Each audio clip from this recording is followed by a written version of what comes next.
You've probably heard the story. People went crazy over tulips, prices soared, and a single flower could cost more than a house. Sounds absurd, right? Like some early stock market horror story.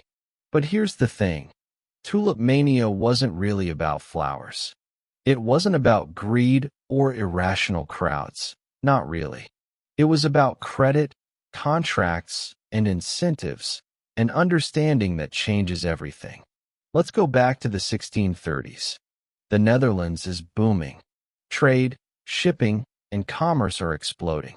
Amsterdam is one of the richest cities in the world, a wealthy trading society, highly commercial, and deeply networked. People are investing, not in tulips yet. They're lending money, buying real estate, and trading on credit. Merchants trusted contracts, neighbors trusted reputations. Deals were often sealed with words, not courts. It happened in taverns, in private homes, among people who knew each other. That context matters. Credit is everywhere. It's not risky, it's normal. So when tulips enter the picture, the same rules apply. Tulips were rare.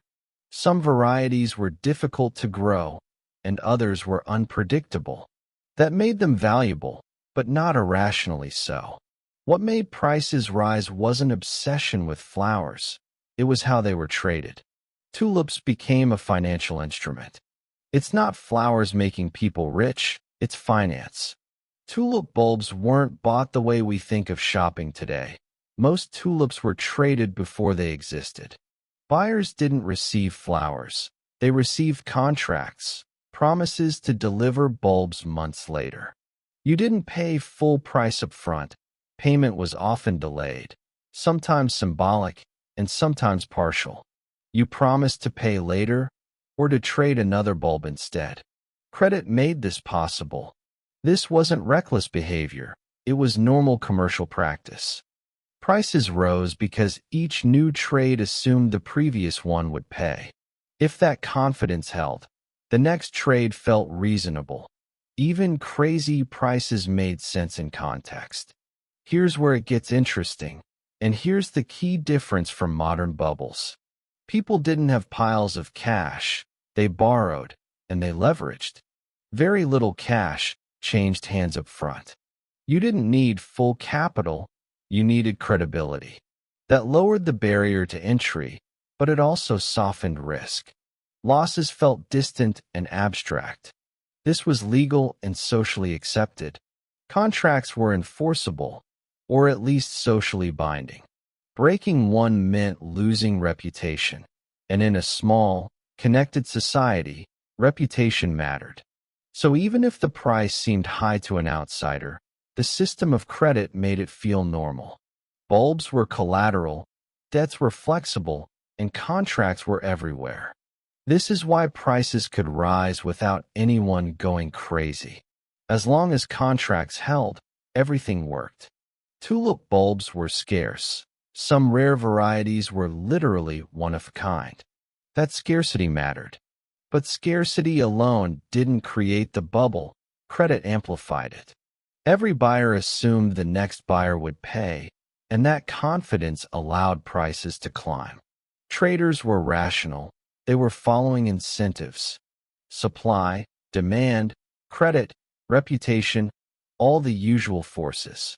The story of madness comes later. It's easy to exaggerate when looking backward. Tulip trading was social. Social pressure mattered. Deals were witnessed and reputations mattered. Backing out wasn't illegal, it was shameful. So people stayed in, even if the price seemed extreme. Reputation was like collateral, and trust kept the system moving. This is the 17th century version of everyone's doing it. This created discipline. People honored contracts because society expected it. Prices weren't enforced by law, they were enforced by norms. From inside the system, nothing looked insane. Prices rose because credit was available, risk felt limited, and defaults were rare. That made optimism feel rational, just like modern leverage does.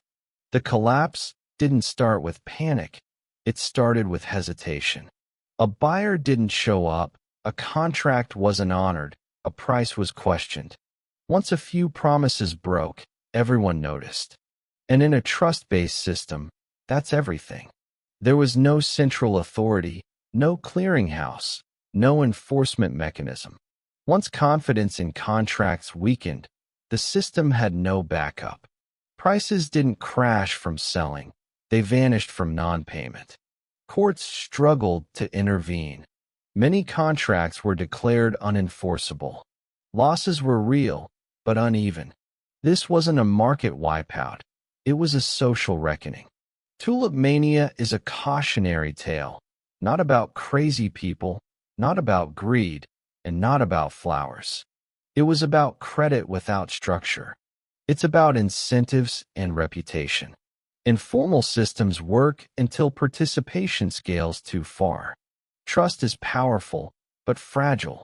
And when credit depends on reputation alone, failure spreads quietly, but completely. When the system works, extreme prices can feel normal. When it stops, everything can fall apart quickly. What's the lesson? Look at systems, not stories. Financial systems don't break when people are irrational. They break when the rules they rely on stop being enforced. Watch incentives and watch credit, because those are the real drivers of bubbles. And that's why Tulip Mania matters today.